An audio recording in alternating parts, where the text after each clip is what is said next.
नरेंद्र मोदी अपने विपक्षी पार्टी के भीतर हो या बाहर हो, उसकी लाइन को मिटा देते हैं, उसको राजनीति के परिदृश्य से हटा देते हैं। नरेंद्र मोदी ने आज शिवराज सिंह चौहान को निशाने पर सिर्फ इसलिए लिया है क्योंकि उनकी लाइन उनसे बड़ी है। दीवार पर लिखा हुआ है कि नरेंद्र मोदी से शिवराज सिंह चौहान चुनावी राजनीति में सीनियर हैं। अमित शाह यहाँ आए, बड़बोले हैं और बेहद बदतमीजी से बात करते हैं कार्यकर्ताओं से। उनका वो भाषण मैंने भी सुना, धमकाया कार्यकर्ताओं को और ये कहा तुम्हारी कोई औकात नहीं है, जो कुछ है वो पार्टी है।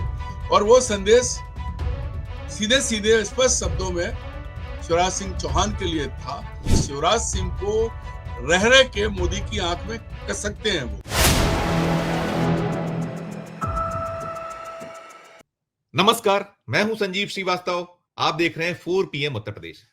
मित्रों, राष्ट्रीय स्वयंसेवक संघ और जो मोदी शाह हैं, उनके बीच द्वंद्व की खबरें थमने का नाम नहीं ले रही। और वजह क्या है, ये आप जानते हैं कि संघ अब चाहता है कि जो उसका अपना प्रभुत्व है, उससे अब और चुनौती ना दी जाए। और हम देख या पा रहे हैं, जो 11 साल से ज्यादा का वक्त है, मोदी ईरा है। और मोदी वैसे तो संघ से ही निकले हुए प्रचारक हैं और संघ ने ही उन्हें इस कुर्सी तक पहुंचाया है, लेकिन प्रधानमंत्री बनने के बाद उनका स्वभाव बदला है।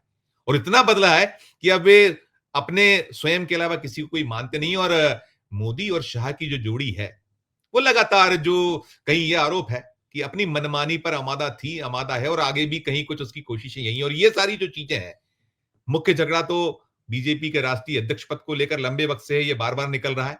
और अध्यक्ष पद पर किसी नए चेहरे की नियुक्ति सिर्फ और सिर्फ इसलिए नहीं हो पा रही है, नहीं चुना जा रहा है नया अध्यक्ष, क्योंकि राष्ट्रीय स्वयंसेवक संघ जो चाहता है, वो नहीं मानने को तैयार है मोदी शाह। और शह मात के खेल तमाम चल रहे हैं। और तमाम जो खबरें हैं अलग-अलग, अब ये भी निकल रहा है कि संघ तो ना केवल राष्ट्रीय अध्यक्ष बल्कि प्रधानमंत्री कुर्सी के लिए भी अपने नाम को तय कर चुका है। वो चाहता है कि अब आप कुर्सी मोदी छोड़ दिए। संघ के प्रमुख ने कई बार संकेतों में कहा है कि 75 के बाद जो है अब रिटायरमेंट हो जाना चाहिए, ले लेना चाहिए, और जो नई पीढ़ी है, नए लोग हैं, नए चेहरे, उन्हें मौका देना चाहिए। चर्चित बयान था वो। और भी बहुत सारी चीजें उन्होंने संकेतों में कहीं मोदी को कही है। और जो कुछ चल रहा है, तो जब मैं नाम की बात करता हूं कि चाहे वो बीजेपी के राष्ट्रीय अध्यक्ष के पद की बात हो, या फिर जो प्रधानमंत्री पद का नया चेहरा हो, या फिर मोदी के लिए क्या कुछ एक बहुत उत्तम रास्ता हो सकता है, कहां वो जाकर कुर्सी को संभाल लें।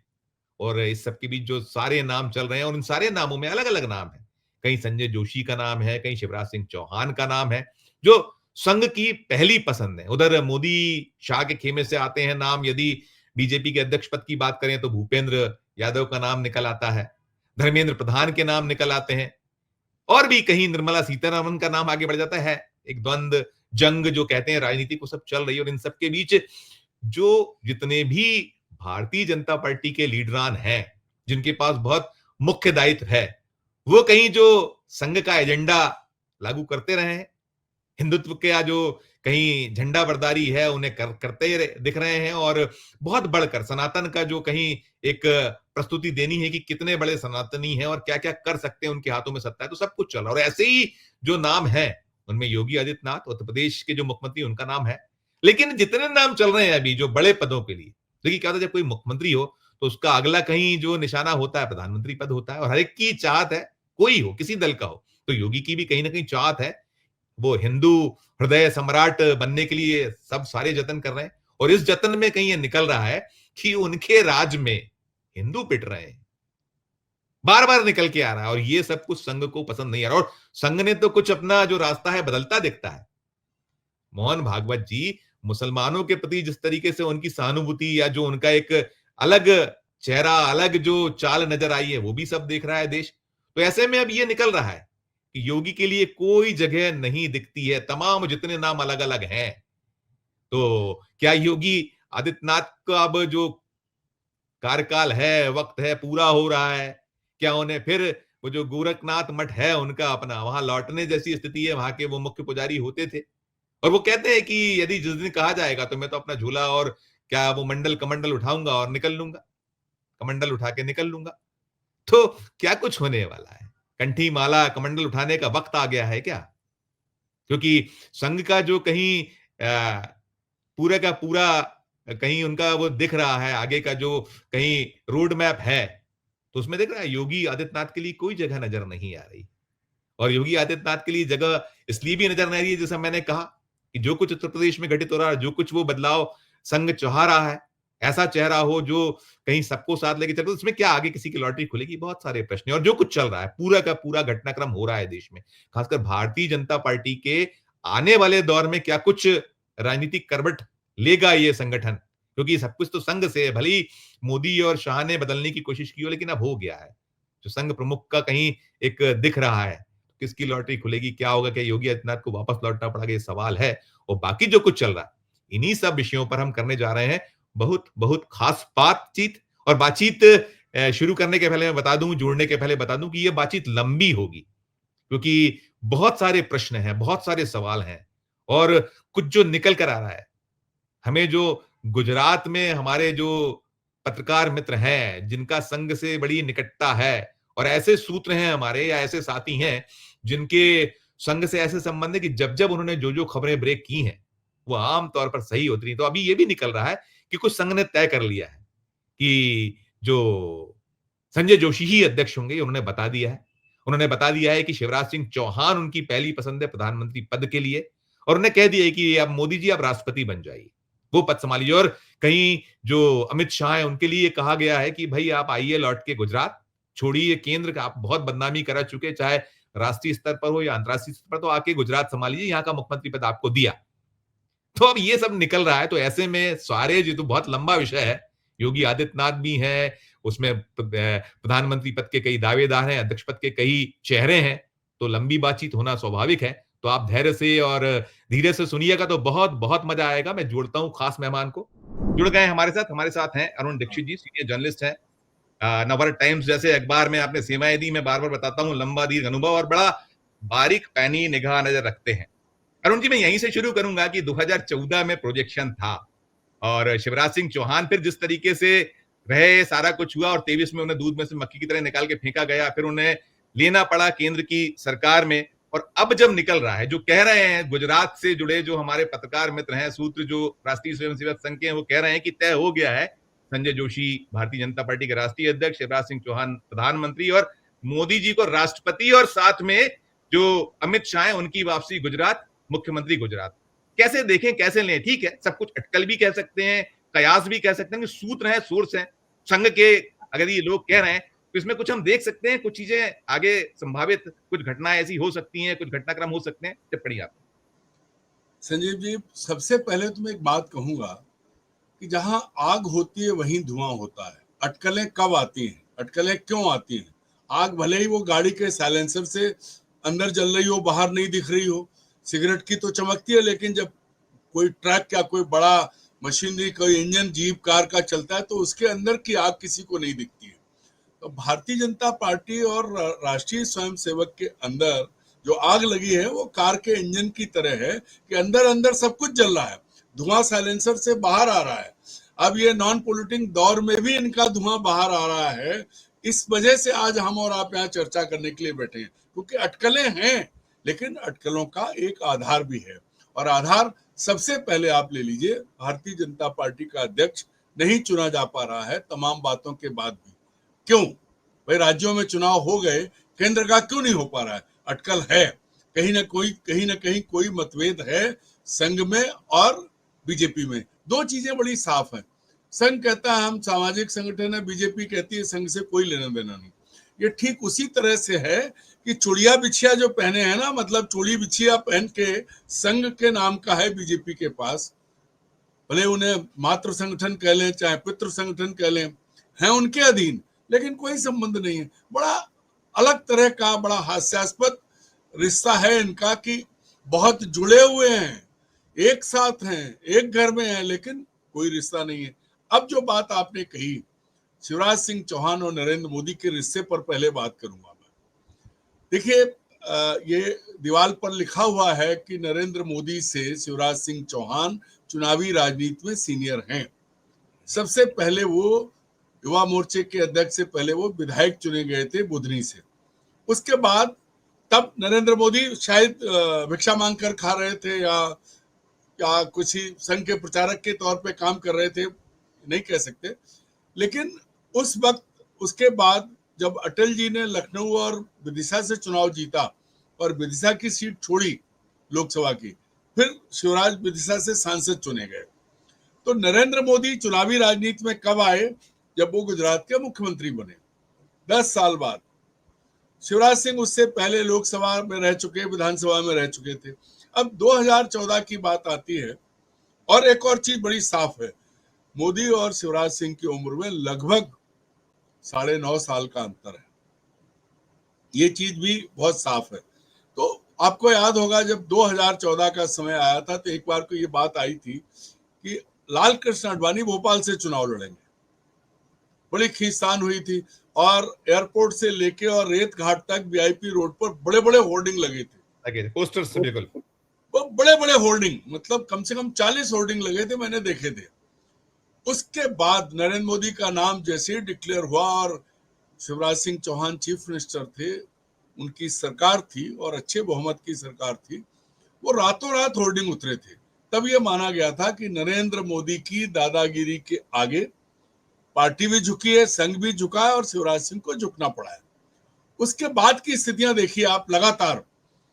तब 18 का लोकसभा विधानसभा चुनाव हुआ, उसके बाद जो है सबसे 13 के बाद 18 हुआ, जबकि मोदी आए थे तब शिवराज सिंह जीत चुके थे। 18 के चुनाव में बहुत मुश्किल हुई और बीजेपी की सरकार नहीं बन पाई क्योंकि 7 सीटों का अंतर रह गया था। कमलनाथ की सरकार चूंकि 114 कांग्रेस ने जीते थे, 109 या 108 इन्होंने जीते, 109 थे बीजेपी। तो 5-6 का अंतर था। फिर वो निर्दलियों के समर्थन के बाद उनकी सरकार बनी।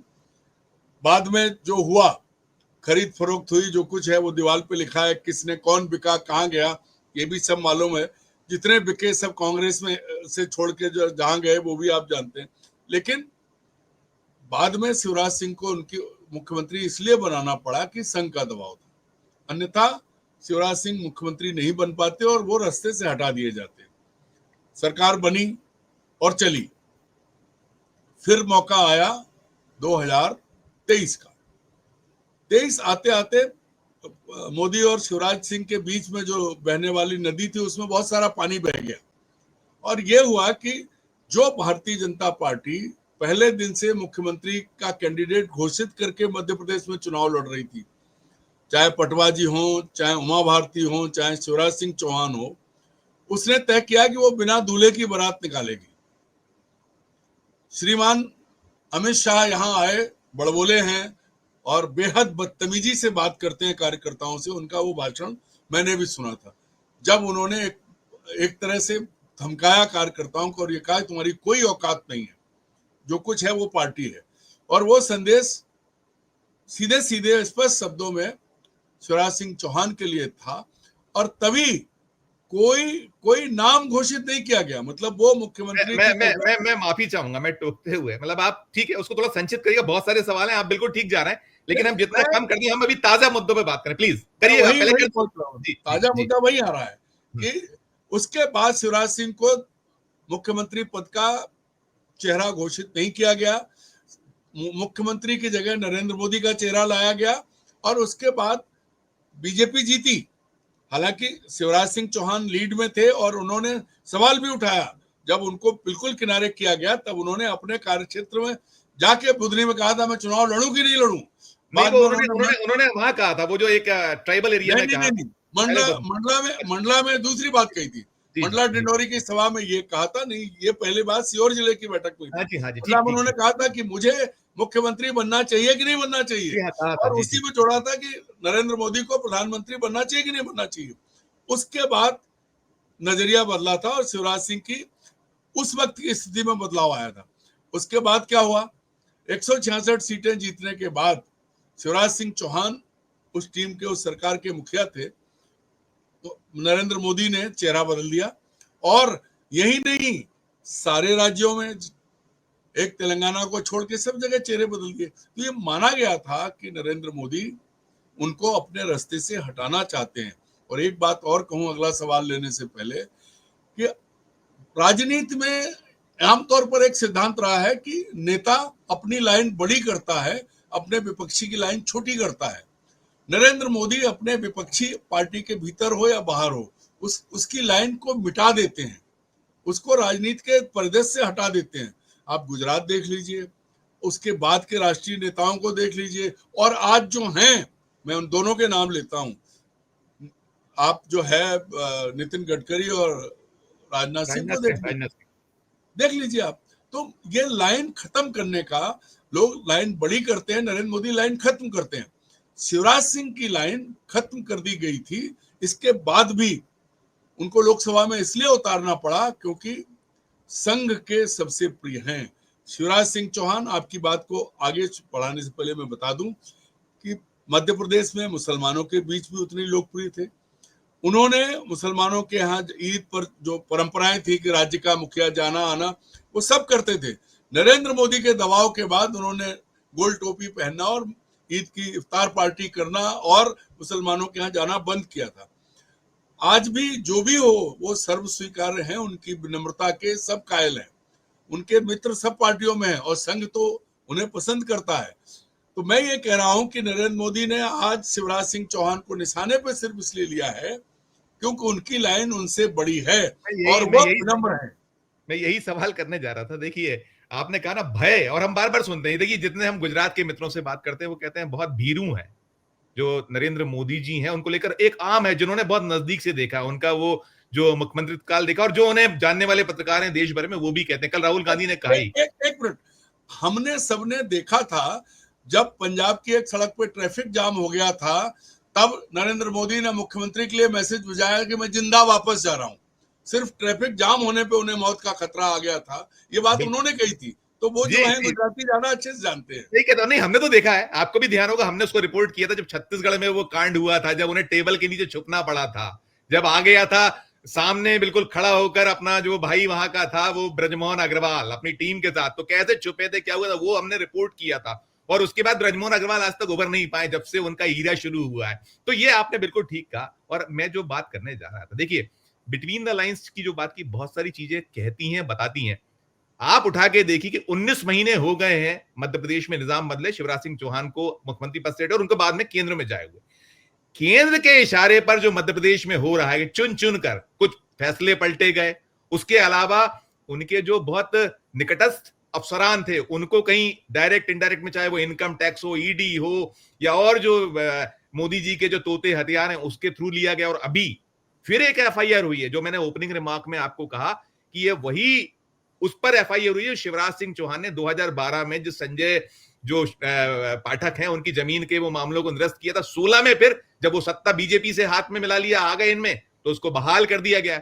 अब उस फाइल का खुलना, एफआईआर दर्ज होना, और किसके खिलाफ हुई है, सुब्रतो राय साहब के सुपुत्रों के खिलाफ।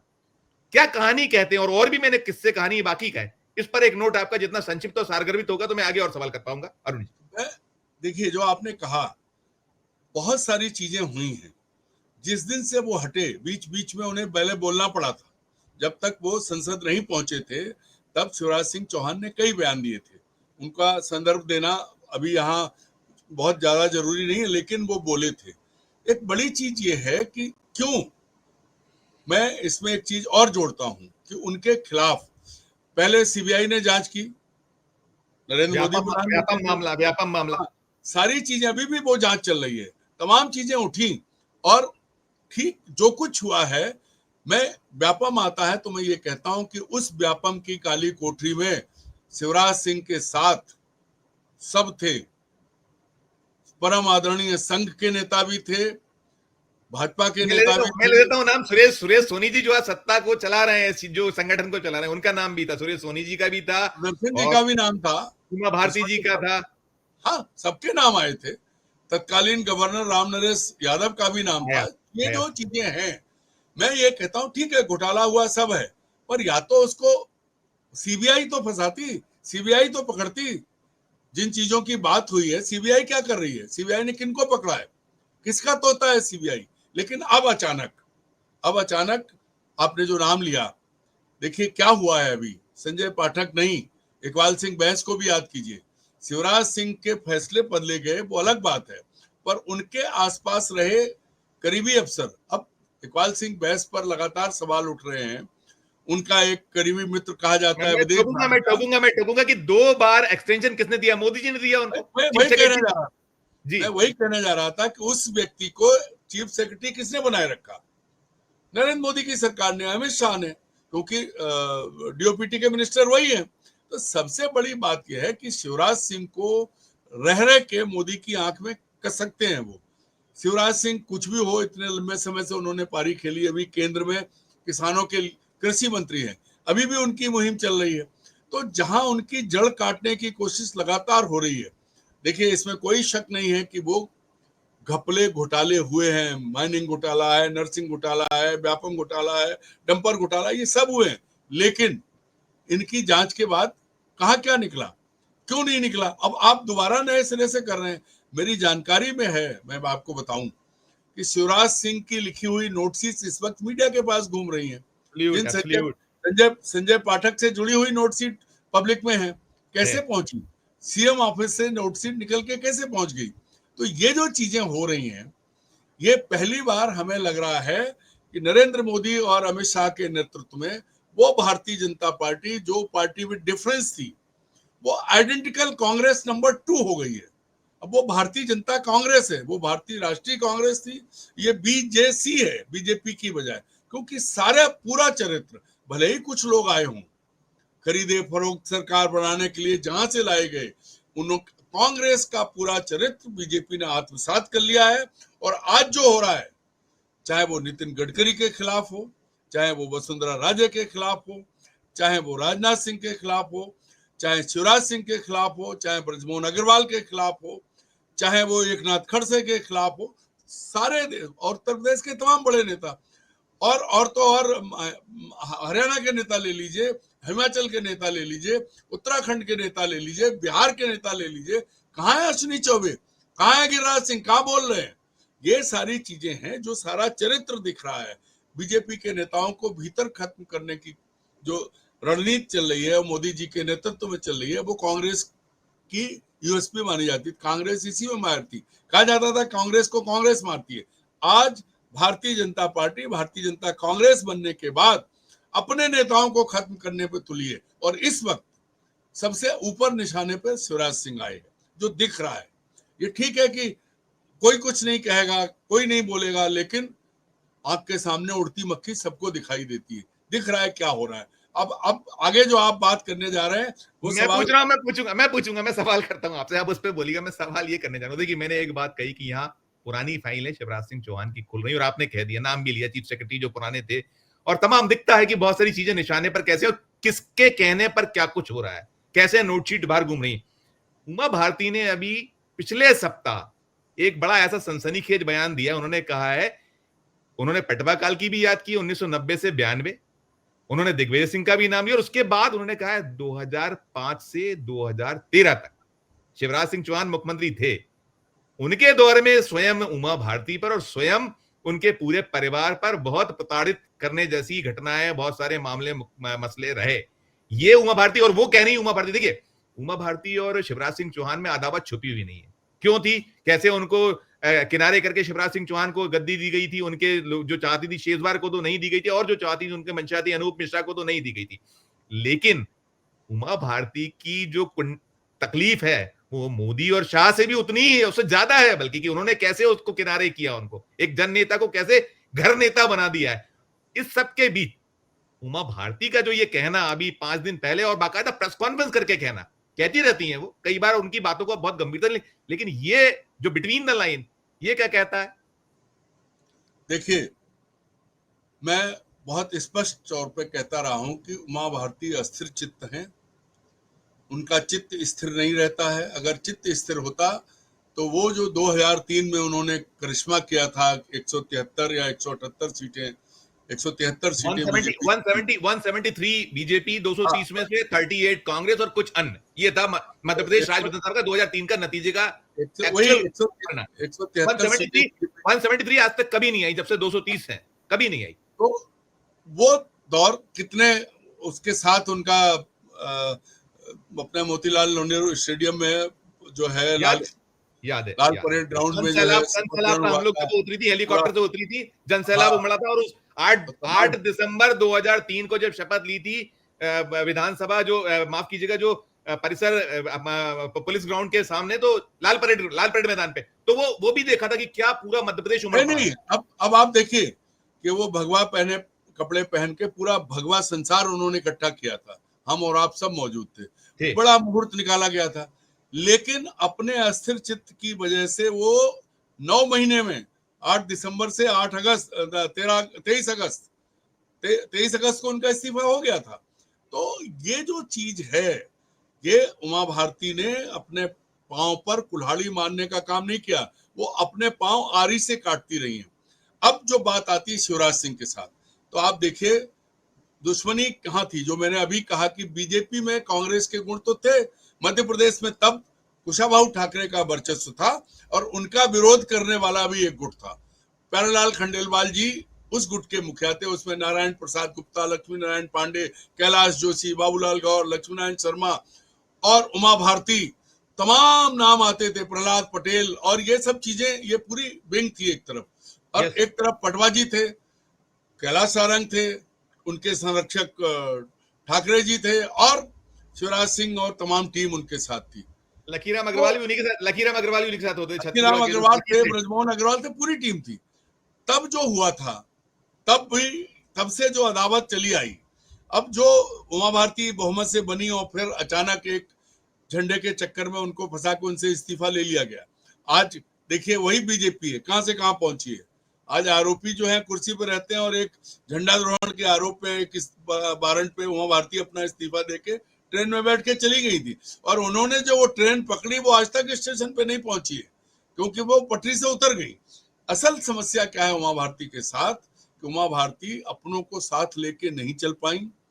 जो उनके साथ थे आज कोई नहीं है, वो अकेली हैं और मानसिक रूप से उद्विग्न है, अस्थिर है, कुछ भी बोलती है। लेकिन शिवराज सिंह चौहान से बात करें तो उनका बहुत कड़वा रिश्ता है। भले ही वो अपना बड़ा भाई बताएं, वो बहन बता के पांव छुए, लेकिन हम लोगों ने देखा है जिस वक्त प्रमोद महाजन शिवराज सिंह चौहान का नाम भाजपा विधायक दल की बैठक में पारित करवा रहे थे और उमा भारती विरोध करके बाहर निकली थी, एक विधायक उमा भारती के साथ नहीं चला था, एक नहीं आया था।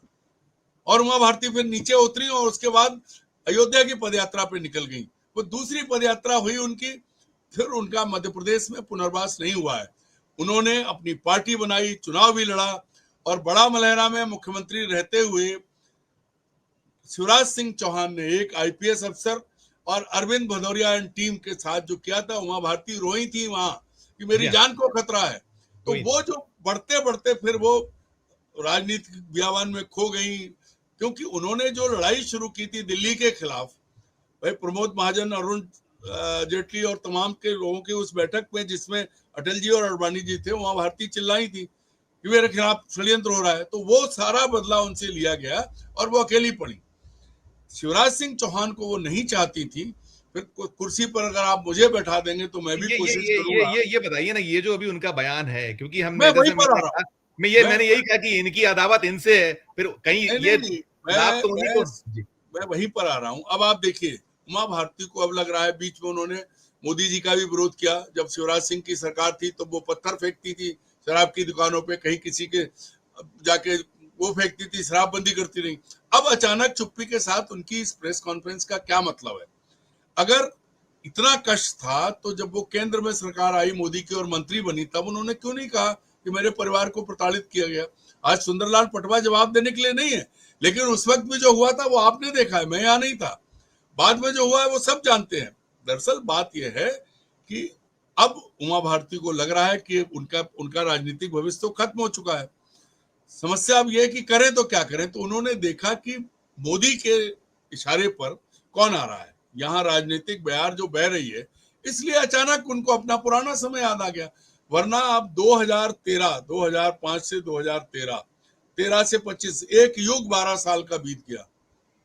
क्या है? तो उमा भारती ये कोशिश कर रही हैं कि बिना नाम लिए शिवराज को कटघरे में खड़ा करके वो मोदी की नजर में अच्छा बनना चाहती हैं, क्योंकि मोदी को वो पिता भी बता चुकी हैं, भगवान भी बता चुकी हैं। लेकिन मोदी ने उनको मंत्रिमंडल में लेने के बाद जो निकाला, तो ना तो लोकसभा की सीट कोई दी और ना उनको कोई पूछा जा रहा है, कहीं नहीं है आज वो। तो अब वो शिवराज सिंह पर निशाना साध के मोदी के नजर में अपने नंबर बढ़ा रही हैं। और ये तय है कि शिवराज सिंह ने अपनी कुर्सी बचाने के लिए उमा भारती को उनकी राजनीतिक हैसियत बताई थी, और वो मध्य प्रदेश में फिर नहीं घुस पाई जब तक शिवराज रहे, और आज भी नहीं है। आज घर जरूर है लेकिन राजनीति नहीं है। ये सच है कि अब मोदी को खुश करना चाहती हैं, और मोदी इस वक्त संकट में है, संघ उनके खिलाफ है। संघ चाहता है तो उमा जी अब ये बताना चाहती है, क्योंकि उनकी मदद संघ ने भी नहीं की है, उमा भारती की मदद संघ ने भी नहीं की है, इसलिए अकेली पड़ी है, तो वो मोदी की तरफ जा रही है। और राइट सर, कमजोर निशाना शिवराज है, राइट तो सर, शिवराज राइट पे सर, बिना नाम लिए निशाना साधा है। बिल्कुल और बिल्कुल एक नहीं, बात और, बिल्कुल। लेकिन उन्होंने जब 2005 से 13 कह दिया तो शिवराज का था वो इंगित है, ध्वनित है, साफ है वो, उसमें कोई नाम ना ले तो भी आ रहा है। मैं सवाल अगला करूंगा, वहीं लौटूंगा। सूत्रों की खबर, तमाम अटकलें कि संजय जोशी अध्यक्ष, नए आपके शिवराज सिंह चौहान प्रधानमंत्री और मोदी राष्ट्रपति और अमित शाह गुजरात के सीएम। देखिए बहुत सारे दावेदार हैं, लेकिन उनके साथ में अगर हम प्लस माइनस देखें, 74 साल के हैं आपके राजनाथ सिंह साहब, गडकरी साहब जरूर 68 साल के, लेकिन तुलना करें तो संघ को शायद ज्यादा प्रिय अब लगने लगे हैं शिवराज, पहले उनके थे। फिर और भी नाम है, तो जितनी परिस्थितियां स्थितियां हैं, यही वजह है कि इतनी जो छीछा लेते, और साथ में कहीं यह भी निकल रहा है कि यदि आपको राजनाथ सिंह को बाहर करना है तो फिर आप उपराष्ट्रपति बना दीजिए, उपराष्ट्रपति राजनाथ सिंह, और रास्ता साफ क्लियर है। तो क्या ये जो गणित है, तमाम जो गुणा भाग है, ये बड़े मुफीद हो रहे हैं शिवराज सिंह चौहान के पक्ष में? देखिए संजीव जी, एक बात कहता हूं कि राजनीति में कब क्या हो जाए, वैसे तो कहा जाता है त्रियात्र चरित्रम पुरुषस्य भाग्यम देवो न जानात कुतुम मनुष्य, लेकिन अब राजनीति, भारत की राजनीति इतनी अनप्रडिक्टेबल हो गई कि नरेंद्र मोदी के आने के बाद कि कभी भी कुछ भी हो सकता है। और जहां तक बात जो है शिवराज सिंह की, तो आप एक बात मानिए, शिवराज सिंह संघ के प्रिय क्यों हैं? आप मध्य प्रदेश घूमे हैं, आपका मूल राज्य है, मैं तो 3 साढ़े 3 दशक से यहाँ हूँ, देख रहा हूँ, घूमता हूँ। संघ का जितना बड़ा इस विस्तार इस राज्य में हुआ है, और वो शिवराज सिंह के कार्यकाल में हुआ है। इससे पहले संघ इतना समृद्ध नहीं था। संघ की हर बात शिवराज सिंह ने मानी है और आज भी मान रहे हैं। तो संघ नरेंद्र मोदी को चुने, जो बार बार चुनौती दे रहे हैं, ठीक है, एक लेवल पे लाए उन्होंने, राज्य देश में बीजेपी को एस्टेब्लिश किया और संघ के हिंदुत्व के एजेंडे को आगे बढ़ाया। लेकिन आज संघ को भी ये समझ में आ गया है कि हिंदुत्व का एजेंडा एक दीवार पर आके लग गया है।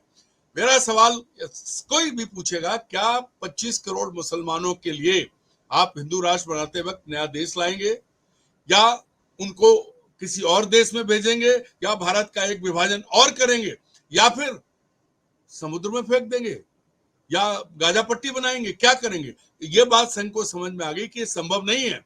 इस देश में लोगों को, भारत के लोगों को, हिंदू मुसलमानों को, दोनों को ये समझना पड़ेगा कि आपसी सहमति और भाईचारे के साथ इसी देश में रहना है, कोई दूसरा देश नहीं मिलने वाला है।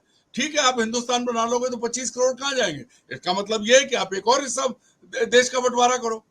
तो ये जो चीज है संघ समझ रहा है, और यही चीजें जो है, जब संघ प्रमुख कहते हैं कि हिंदुस्तान में, भारत में पैदा हुआ हर व्यक्ति हिंदू है, हर व्यक्ति भारतवासी है, तो ये जो चीज आई है उनका नजरिया बदला है। क्योंकि उन्होंने कई बार, अरुण जी बीच में टोक रहा हूं, कई बार उन्होंने साफ साफ कहा है कि मस्जिदों के नीचे मंदिर मत ढूंढो, मुसलमानों से जो पींगे बढ़ाते हैं, बार बार जाते हैं। अभी हाल ही में हरियाणा में हुआ ना, 2 दिन पहले गए ना वो, तो चीजें तो निकल रही है कि उन्हें हिंदू राष्ट्र के साथ में बिना मुसलमानों के नहीं वो कर सकते, और वो कई बार कह चुके हैं कि सब एक है, आपने जो कहा।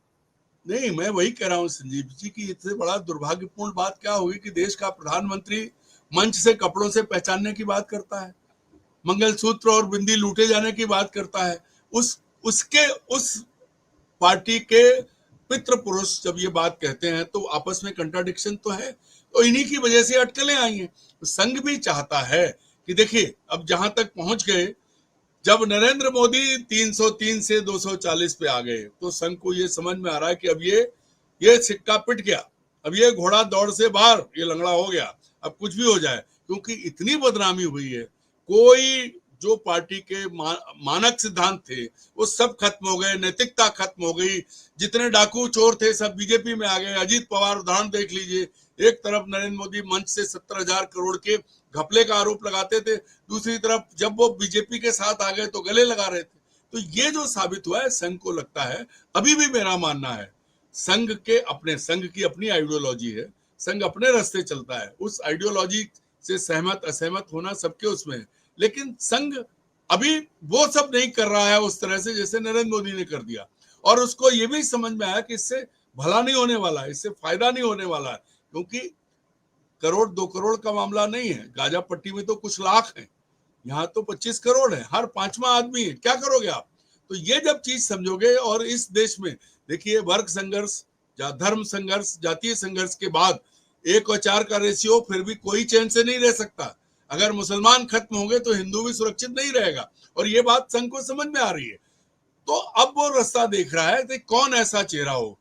इसमें कोई शक नहीं है कि नरेंद्र मोदी भले ही ये कहते रहे कि मेरे घर अहमद आता था, मेरा दोस्त था, लेकिन शिवराज सिंह के साथ मुस्लिम जुड़े रहे हैं, आज भी जुड़े हैं, उनके रिश्ते हैं, मुसलमानों के बीच में वो लोकप्रिय हैं, उन्होंने गोल टोपी लगाई है, उन्होंने इफ्तार की है, इफ्तार पार्टियां सीएम हाउस में की हैं, नरेंद्र मोदी के आने के बाद बंद हुई। तो संघ को मालूम है कि ये एक चेहरा है जिस पर वो दांव लगाएंगे, तो एजेंडा तो संघ का ही रहेगा, लेकिन चेहरा वो रहेगा जिसको सब अपना 360 डिग्री में मुड़ भी जाते हैं, 360 डिग्री एंगल वो है। तो इस तरह से ये देख कुछ भी हो सकता है। अब एक बात संजय जोशी की मैं नाम लेके कहूंगा, संजय जोशी के साथ एक जमाने में संजय जोशी इतने ताकतवर थे, जब वो राष्ट्रीय संगठन महामंत्री थे, तो उन्होंने लाल कृष्ण आडवाणी का इस्तीफा इसलिए ले लिया था कि वो जिन्ना की मजार पर गए थे, जाके वो लेके आए थे, संघ के कहने पर लेके आए थे। उन संजय जोशी को नरेंद्र मोदी एंड कंपनी ने कहां पहुंचाया, उसमें भी मध्य प्रदेश की भूमिका थी, कैसे उनका चरित्र हनन किया गया, और उसके बाद मतलब जैसे पाकिस्तान के साथ व्यवहार होता है, संजय जोशी के साथ उसी तरह का व्यवहार हुआ, और उनको दूध की मक्खी तो छोड़िए, उनको पूरी तरह से राजनीतिक रूप से उनकी हत्या करके उन्हें एक किनारे किया गया। फिर भी संजय जोशी खड़े रहे। आज संजय जोशी और प्रवीण तोगड़िया दो नाम आते हैं, संजय जोशी तो है, प्रवीण तोगड़िया कहाँ गए? वो भी मोदी का शिकार हुए, मरणाधन पड़े पाए गए थे। तो ये जो चीज है, संजय जोशी के लिए, संजय जोशी योग्य है, बेहतर पढ़े लिखे और बहुत कुशल संगठक है, और ये उन्होंने प्रमाणित किया था। और कैसे उनको बाहर किया गया, आज मुरली मनोहर जोशी जी जीवित हैं, लाल कृष्ण आडवाणी जी भी जीवित हैं, और पुराने बड़े नेता जीवित हैं। अगर उनका मन टटोला जाए और वो सच बोल दे तो पूरा सच सामने आ जाएगा। और उसी सच की वजह से आज संघ, आज जो हम जिस अटकल पे बात कर रहे हैं, वो अटकल आई उसी वजह से है कि उन्होंने देख लिया कि ऐसा कोई सगा नहीं है जिसको मैंने ठगा नहीं है। वो व्यक्ति है, वो अपने आगे किसी को नहीं गिनता है, न संघ है, न पार्टी है, कुछ नहीं। आज भारतीय जनता पार्टी में क्या है? एक मैं और एक मेरा, तीसरा कौन? क्या राष्ट्रीय अध्यक्ष की कुर्सी पे बैठे जगत प्रकाश नड्डा की इतनी हिम्मत है कि नरेंद्र मोदी के बराबर कदम से कदम मिला के चल रहे? आपने देखा है, एक बार हमने तो देखा है कैमरे पे अमित शाह ने उनका हाथ पीछे खींच लिया था। अरे राजनाथ सिंह को माला से बाहर होते देखा है। मैं अरुण जी 2 छोटे-छोटे सवाल में खत्म करूंगा, आप करिए एक आध लाइन में, फिर 2 छोटे सवाल मैं वही कह रहा हूं कि अब संघ को समझ में आ गया है कि हमें एक ऐसा चेहरा चाहिए जो जिसकी स्वीकार्यता हो। वो है, शिवराज सिंह के चेहरे में वो है। अब एक बात और भी है कि ये भी संभव है कि अगले कुछ दिनों में शिवराज सिंह पर तमाम चीजें फिर वो सब खुल जाएं। अभी तो इकबाल सिंह बैस और संजय पाठक हैं, कल को फिर व्यापम, फिर उमा भारती ने ये मांग की है अपनी प्रेस कॉन्फ्रेंस की, व्यापम का जो मसला है उसमें सही जांच होनी चाहिए। कहा उमा भारती, आप कह रहे हैं, इसीलिए कही उन्होंने वो चीजें उठाई है, वरना उमा भारती का क्या मतलब था बोलने का? वो खुद फंसी थी व्यापम में, खुद भी फंसी थी। खैर, वो बोली क्यों? वो उन्होंने मुद्दा उठाया क्यों? क्योंकि उनको अपने आप सपना नहीं आया है। मैं मानता हूं कि उनसे कहा गया है, ना वो नहीं बोलती। वो जो अपना बीच बीच में भर मुंह, शिवराज मेरे बड़े भाई हैं, और आज वो कहती है बिना नाम लिए कि 5 से 13 तक। तो आपने कौन सी कसर छोड़ी थी? आप तो भाजपा छोड़ के गई। तो अब मोदी को खुश करने के लिए उन्होंने ये किया है, इसमें कोई शक नहीं। बिल्कुल बिल्कुल। मैं 2 सवालों में खत्म करूंगा, इसलिए बहुत जरूरी है सवाल मैं पूछूंगा योगी आदित्यनाथ। आपने क्योंकि हिंदुत्व की बात की, आपने एजेंडा की बात की, वो सबसे बड़ा चेहरा है, हिंदुत्व का सबसे बड़ा चेहरा है देश में, इसमें कोई शक और शुबा नहीं। लेकिन ना उनका नाम अध्यक्ष पद के लिए, शिवराज का दोनों के लिए, अध्यक्ष पद के लिए भी बार बार बात होती है और प्रधानमंत्री पद के लिए भी बार बार बात होती है। 14 में तो आडवाणी जी ने खुले तौर पर बोला था, वो है सारा पब्लिक डोमेन में, और उन्होंने खुलकर बोला था। तो ये जो योगी आदित्यनाथ है, क्या संघ भी इनसे अब हो गया है, आजिज आ गया है कि हो गया बहुत, आप ठीक है? और क्या जो आने वाला 27 है, तो क्या योगी आदित्यनाथ की विदाई भी आप देखते हैं कि अब हुआ, आपको कुछ और काम दे दिया जाएगा, ऐसा देखते हैं कि जाइए तो मठ में लौट जाइए? संजीव जी, अगर भारतीय जनता पार्टी और संघ को इस देश में सरवाइव करना है तो फिर योगी जी के लिए राजनीति में कोई जगह नहीं है, क्योंकि खुलेआम योगी जी और मोदी जी दोनों के लिए, क्योंकि खुलेआम आप देश की एक चौथाई जनता को अगर निशाने पर ले रहे हैं और उत्तर प्रदेश में जो कुछ हो रहा है, किस तरह की चीजें हो रही हैं, चाहे वो कांवड़ यात्रा हो, कितना एकदम, चाहे वो संभल की मस्जिद के अंदर खुदाई हो, जिसको मुसलमानों के साथ हिंदू, मुसलमानों का हिंदू पिट रहे हैं, महिलाएं पिट रही हैं वहां हाँ, कांवड़ियों से। चारों तरफ जो है ना, मैं वही कह रहा हूं कि आपने अराजकता, अराजकता ही अराजकता, अराजकता ही अराजकता। कट्टरता को आप कहां तक ले गए हैं। और वहां भी बीजेपी में बहुत खींचतान मची हुई है। आप देखिए, केशव मौर्य के बयान सुनिए, कहां कहां क्या हुआ है। अब चरम पर पहुंच चुकी है कट्टरता, इसके आगे कट्टरता का कोई स्थान नहीं। कट्टरता तभी रह सकती है जब आप देश का बंटवारा कर दें, या 25 करोड़ मुसलमानों को का स्लॉटरिंग करा दें, उनके लिए उनको बुचरिंग करा दें, उनकी नृशंस हत्या कराएं, लगाएं फांसी, सबको मार डालें। तभी, जब देश में मुसलमान अगर जब तक रहेंगे और जब तक आपको देश एक रखना है, या तो बंटवारा करिए या मार डालिए। वो तो दोनों चीजें आपके हाथ में नहीं है और संभव नहीं है आपके लिए। तो अब संघ को ये समझ में आया कि मुसलमानों को, जो बार बार ये कहा कि सब देश के हैं, सब हिंदू है, साथ लेके, उनको विश्वास में लेके, ये बता के कि उनको भी बराबर कहा क्या आपने। मैं कहता हूं, आप कानून बदलना चाहते हैं, बदलिए। रोज रोज मार क्यों रहे हैं? एक दिन लगाइए ना सारा कानून के देश का हर नागरिक, उसके लिए एक कानून है, कर दीजिए। वो भी नहीं कर रहे हैं। एनआरसी आ रही है तो कहीं कुछ आ रहा है, बरसों बरस खेल चल रहा है। वो बिल्कुल टोपी बिल्कुल और कपड़े देख के मत करिए, लोगों को रहने दीजिए। और संघ को अब ये बात समझ में आई है। क्यों? एक बात और मानिए, भले ही मणिपुर छोटा राज्य है, लेकिन वहां आज तक जो आग सुलग रही है वो इस देश में बहुत घातक है। वो चिंगारी कहीं ना कहीं अगर एक विस्फोट का रूप धारण करती तो नॉर्थ ईस्ट पूरा खतरे में पड़ेगा। ये भी संघ को और मोदी को ध्यान रखना है। आप बोलिए मत, प्रधानमंत्री होकर आपके मुंह से एक शब्द ना निकले, लेकिन धर्म के आधार पर और जात के आधार पर जो हिंसा देश में हो रही है, जो विभाजन की रेखा खींची है, जो खाई खुदी है, वो देश के लिए हानिकारक है, देश के लिए आत्मघाती है। और ये बात संघ समझ रहा है, ऐसा मुझे लगता है। बिल्कुल बिल्कुल। मैं अरुण सर एक चीज और जानना चाहूंगा। देखिए, हम जो बीता जो 11 साल मोदी जी का युग है, 11 साल से कुछ अधिक समय, अंतर्राष्ट्रीय जो फलक है उस पे हम बेहद बेहद हमको दिख गया, जब हमारा पाकिस्तान के साथ संघर्ष हुआ, कोई दुनिया का देश हमारे साथ नहीं खड़ा, एक आध दो कंट्री को छोड़कर, वो भी बाद में छिटक गए, पलट गए। तो ऐसे में ये स्पष्ट है कि हम उस मोर्चे पर फेल हैं, आर्थिक तो छोड़ दी, लेकिन अंतर्राष्ट्रीय मोर्चे पर क्या शिवराज जैसा चेहरा, यदि प्रधानमंत्री जैसा कि निकल रहा है कि संघ चाहता है, तो क्या उसके पीछे ये भी वजह है कि वो, आपने मुस्लिमों का कहा कि मुस्लिमों के प्रति उनका जो एक रवैया, या उनके प्रति मुस्लिमों का कुछ स्नेह जो आपने कहा, तो ये भी एक वजह होती कि उनके नंबर्स या जो ऊपरी पायदान पर इसी कारण भी है कि वो शायद अंतर्राष्ट्रीय फलक पर भी कुछ चीजें, क्योंकि हम आप देखते हैं कि दुनिया हमारे साथ दूर खड़ी हुई है। एक टिप्पणी छोटी सी, फिर आखिरी सवाल। संजीव जी, मैं एक बात कहता हूं, आप शिवराज का चेहरा हटाइए। पद पर जो व्यक्ति है, नरेंद्र मोदी ने सारी सत्ता अपने पास रख ली। जो योग्य भाजपा के नेता थे उन्हें कैबिनेट से बाहर कर दिया। जो नौकरशाह थे, जो उनका yes sir, right sir, okay sir करने वाले, उनको आज देश का विदेश मंत्री कौन है, देश का चेहरा कौन बना है?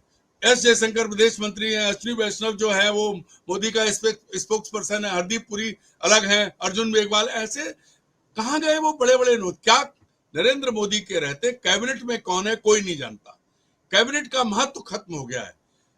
अगर एक प्रधानमंत्री होता तो उसके साथ उसकी कैबिनेट के चेहरे दिखते थे।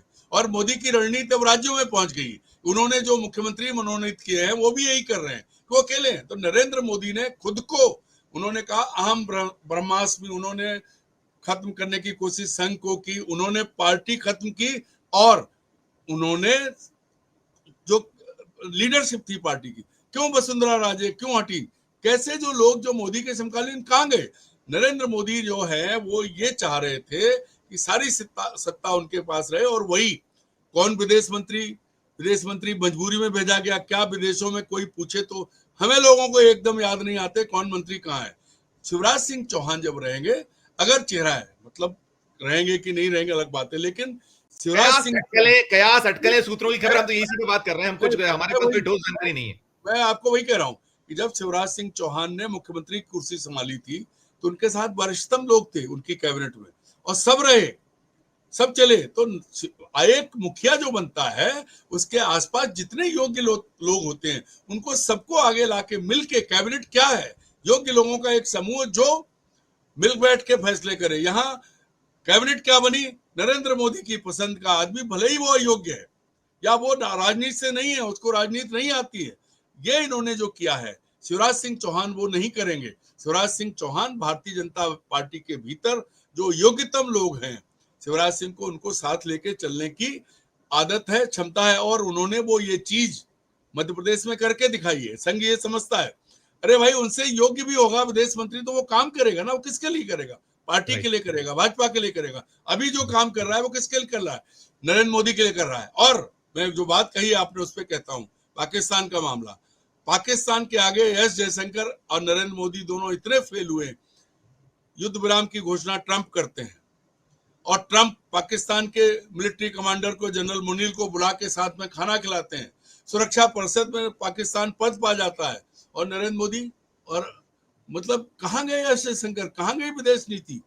चीन जो है वो पाकिस्तान का साथ दे रहा है। हमारे सीडीएस ने माना है कि 3 दुश्मन थे, चीन ने अपने सारे हथियार आजमाए, तो क्या बोलोगे। अच्छे 5-5 मिनट में कपड़े बदल लेना और घना और मंगोलिया में जाके डमरू बजा लेना और माय फ्रेंड डोनाल्ड ट्रंप करना, डोनाल्ड ट्रंप का प्रचार कर लेना, जिसको दोस्त कहा नरेंद्र मोदी ने, उस देश की क्या गत कर दी। मोदी जी अमेरिका में थे जब हमारे लोग हथकड़ी बेड़ी लगा के भेजे गए थे। ये जो चीज है, नरेंद्र मोदी आत्मकेंद्रित वो समझते हैं कि मैं ही देश हूं, मैं ही बीजेपी हूं, मैं ही संघ हूं और मैं ही सत्ता हूं।